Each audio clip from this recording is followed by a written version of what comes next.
शिवाय नमः ओम शिवाय नमः ओम हराय नमः ओम हर हर शिव शिव शिवाय नमः ओम शिवाय नमः ओम हराय नमः ओम हर हर शिव शिव शिवाय नमः ओम शिवाय नमः ओम हराय नमः ओम हर हर शिव शिव शिवाय नमः ओम हर हर नमः पार्वती पतये எல்லோருடைய சிவனே போற்றி சொற்றுனை வேதியள் சோதிவானவன்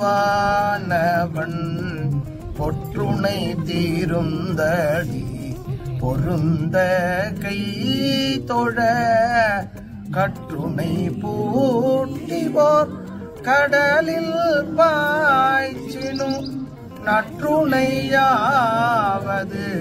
நம சிவாயவே நற்றுணையாவது நம சிவாயவே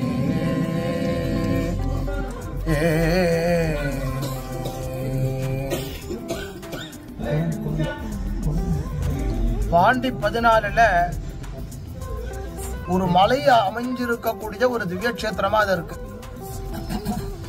திருக்கொடுங்குன்றம் என்கின்ற பிரான்மலை. ஞானசம்பந்த பெருமான் புகழ்ந்துரைக்கப்பட்ட புண்ணிய பதி. ஞானசம்பந்தர் திருமறைக்காடுங்கிற வேதாரண்யத்திலிருந்து கிளம்பி மதுரைக்கு போற. அப்படி போகும் சந்தர்ப்பத்துல இந்த ஊருக்கு வெளியில நின்று பார்த்தா இந்த மலை தெரிஞ்சது. இந்த மலை மீது இருக்கக்கூடிய சுவாமியை பார்த்து எம்பிரான் மலை அப்படின்னார். அதனால இந்த ஊருக்கு பிரான் மலை பேர். இந்த திவ்ய கஷேத்திரத்துல ஒரு அற்புதம் உண்டு. 3 லோகத்துல இருக்கக்கூடிய சுவாமிய தரிசனம் பண்ணலாம். பாதாள லோகத்துல யார் இருக்கா, பூமியில யார் இருக்கா, மேலோகத்துல யார் இருக்கா அப்படின்னா எல்லாமே பரமேஸ்வரன் தான். சர்வ வியாபினம் ஈசானம் அப்படிங்கிறது சிவபெருமான சொல்றத. ஈசான சர்வ வித்யானாம் ஈஸ்வர சர்வ பூதானாம்ங்கிறது எல்லா இடத்துலயும் இருக்க, இல்லாத இடமே கிடையாது அப்படிங்கிறது. அப்படி 3 லோகத்துல இருக்கக்கூடிய சுவாமிய ஒரே இடத்துல அனுபவிக்கக்கூடிய ஒரு பாக்கியத்தையும் வாய்ப்பையும் இந்த திவ்ய கஷேத்திரம் தருது. கடோகிரி அப்படின்னு சம்ஸ்கிருத பேரு. திருக்கொடுங்குன்றம்ங்கிறது பேரு. குன்றம்னால் மலை. திருக்கொடுங்குன்றம்னா பாதாளம் வரைக்கும் இருக்கு, மேலோகம் வரைக்கும் இருக்கு, அறிய முடியாத அளவுக்கு இருக்கு. சிவாலயத்துல லிங்கோத்பவர்னு ஒரு மூர்த்தி உண்டு. சுவாமியினுடைய கோஷ்ட தேவதையா பின்னாடி பார்க்கலாம். அந்த லிங்கோத்பவ மூர்த்தியை பார்த்தேன்னா ஒரு பெரிய பானம் இருக்கும், நடுவில் சிவபெருமானுடைய ரூபம் இருக்கும். சிவபெருமானுடைய ரூபத்துல சிரசு இருக்காது, பாதம் இருக்காது. கவனிச்சு பாக்குறேன் தெரியும் உங்களுக்கு. அது என்னது இப்படி இருக்கே அப்படின்னா, சுவாமியினுடைய சிரசு பாதம் சேர்ந்ததுதான் இந்த பிரம்மாண்டம். அப்படி பிரம்மாண்டமா ஒரு மலை காட்சி கொடுத்த இடம் இந்த திவ்ய கஷேத்திரம். ஆகாசத்திலிருந்து பாதாளம் வரைக்கும், அப்படி ஆகாசத்திலிருந்து பாதாளம் வரைக்கும் யார் இருக்கா, யாரை பூஜித்தால் எதை அடைய முடியாத பதம் உண்டோ அப்பேற்பட்ட இடம் இது. கைலாய பர்வதத்துல ஆதிசேஷனும் வாயு பகவானும் பூஜை பண்றதே போறா. ஆதிசேஷனாகப்பட்டவர் நவரத்தனங்கள் எல்லாம் எடுத்துட்டு போறார். வாயு பகவான் நறுமண புஷ்பங்களோட போறார். 2 பேரும் பிரவேசம் பண்றா. கோவில் உள்ள போறா, கைலாயத்தின் உள்ள போறா. உள்ள நுழையறத இவன் நினைச்சானாம், என்ன விடவா இவன் பக்தி பண்ண போறான்னு.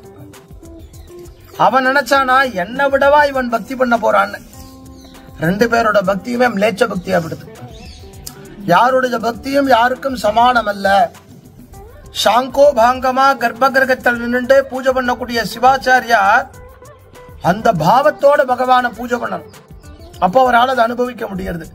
எங்கேயோ கடக்கோடியில ஒருத்தன் நின்று இருக்கான். ஹே பரமேஸ்வரா, இன்னைக்கு சன்னதிக்கு என்னால உன்னை வந்து தரிசனம் பண்ண முடியல, எனக்கு ஒரு கிருபை பண்ணு அப்படிங்கிறான் பாருங்க. அவனுக்கு கிருபை பண்றாரு போகலாம். யார் எல்லாம் உன்னா பார்த்து விடுற. இவ 2 பேரும் நினைச்ச உடனே இவ 2 பேருக்குள்ள மனசுல நினைச்சா, அவெல்லாம் தேவா இல்லையா, இவா நினைக்கிறது அவளுக்கு தெரியும், அவா நினைக்கிறது இவாளுக்கு தெரியும். வாயு பகவான் ஆதிசேஷனை பார்த்து கேட்டான, என் பக்தியோட ஜாஸ்தியா இங்கேருந்து காத்து அடிச்சா நறுமணம் எங்க வேணாலும் போகும். ஆதிசேஷன் என்னுடைய சுவாசம் பட்டா பொசுங்கிடும்பா அப்படியானா, வாயு பகவான் கைலாய பர்வதத்தை அப்படியே சுத்தின்றாராம். இப்ப அடிச்சதை நகுத்து பாப்போம்னா வாயு பகவான் எத்தனிச்சார், முடியல. ஆதிசேஷன் பத்தி அவனால முடியலன்னு உடனே திருப்பி இன்னொரு அடிச்ச உடனே பார்த்தா பறந்து விட்டான். கைலாய சிகரத்திலே இருந்து பறந்து விழுந்த இடங்கள் பூமியில பல இடம். திருவண்ணாமலை இருந்து ஆரம்பிச்சு பல கிரி, பல திவ்ய கஷேத்திரங்கள் அங்கேந்து வந்து விழுந்தது. அவற்றிலே ஒன்றுதான் இந்த திவ்ய கஷேத்திரம். ஆக கைலாயத்துக்கு ஒப்பானது இந்த திவ்ய கஷேத்திரம்.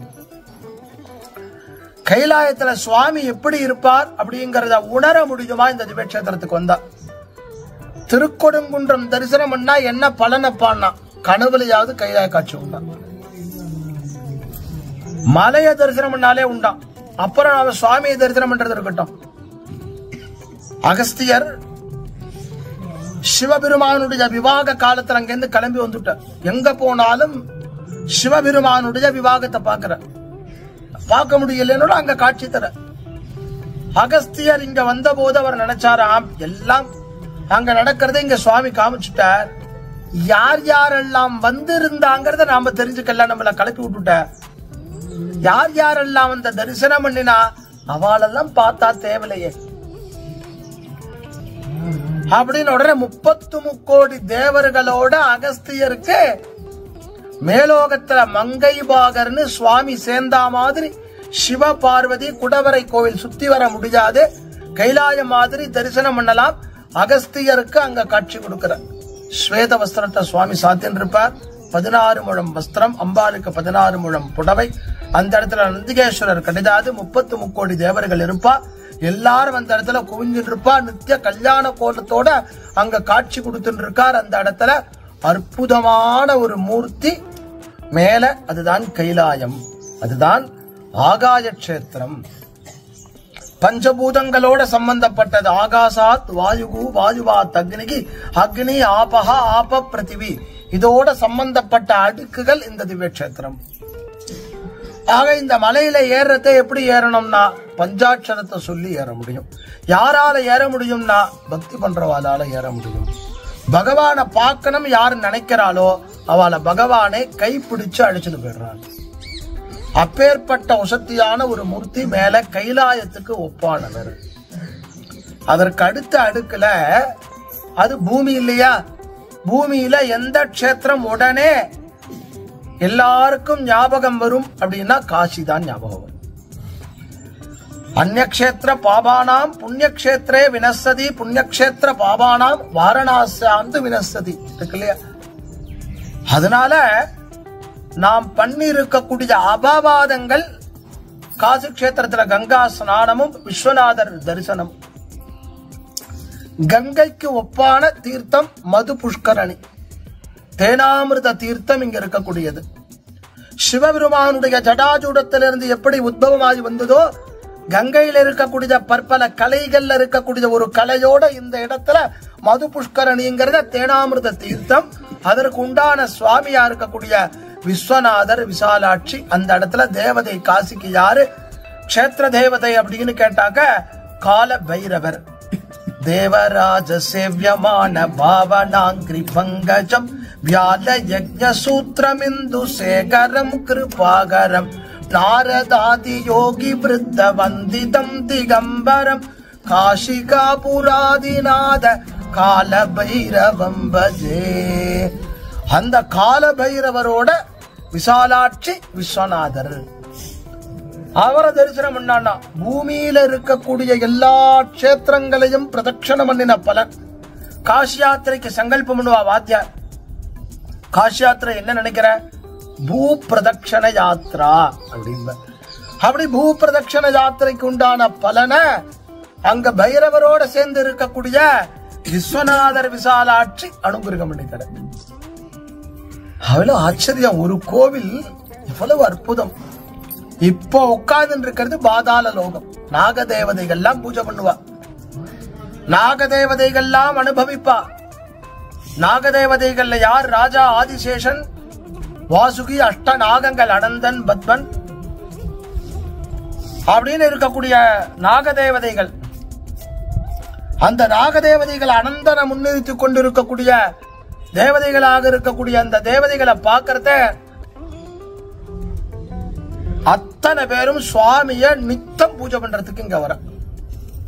இந்த இடத்துல இருக்கக்கூடிய சுவாமிக்கு தான் பாதாள லோகத்தில் இருக்கிறதுனால கொடும் குன்றின் நாதர், குயிலாம்பிகை, எல்லாம் மனசு அமைதியான இடம், பிரசாந்தமான பூமி, சிவாஜி நமகாங்கிற பஞ்சாட்சரத்துக்கு அனுகிரகம் பண்ணக்கூடிய இடம். அப்பேற்பட்ட திவ்ய கஷேத்திரம் இது. இந்த திவ்ய கஷேத்திரத்துல இங்க சுவாமிக்கு ஸ்தல விருட்சம் உறங்கா புலி.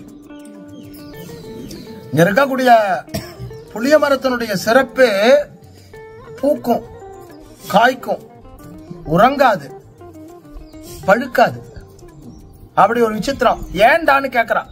ஏப்பா தூங்க மாட்டேங்கிறேன்னா, தூங்கினா பகவானை பார்க்க முடியாது, நான் விழித்திருந்து பகவான, ஒரு மரம் விழித்திருந்து பகவானை பார்க்கணும்னு நமக்கு சொல்லி காமிக்கிறத, நாம எப்படி பகவானை பார்க்கணும்ங்கிறத சொல்லித்தரத்துக்கு உண்டான ஒரு விருட்சம். 2 விருட்சம் இருக்கு, இன்னொன்னு மலை மேல இருக்கு.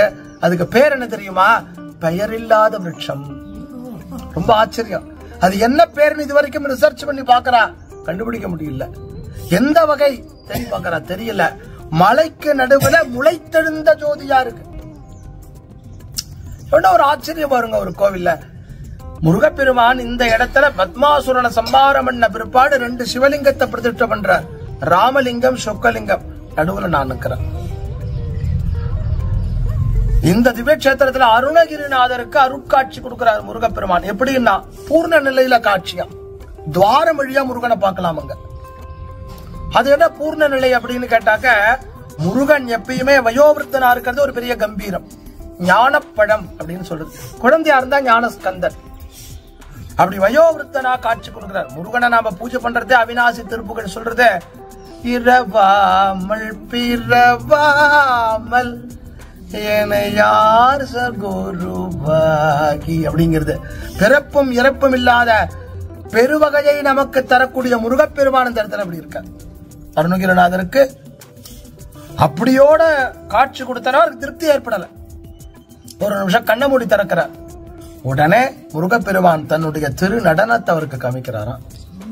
இப்படி எல்லாம் உண்டான அற்புதமான கைலாயத்திற்கு ஒப்பான பிரான்மலை திருக்கொடுங்குன்றம்ங்கிற அழகான பதியில அற்புதமான தரிசனம். காலை வேளையில நமக்கு சுவாமியினுடைய பிரசாதத்தினால, அனுகிரகத்தினால, தனுர் மாசத்துல அனுகிரகமாறுது சுவாமியினுடைய பிரசாதம்.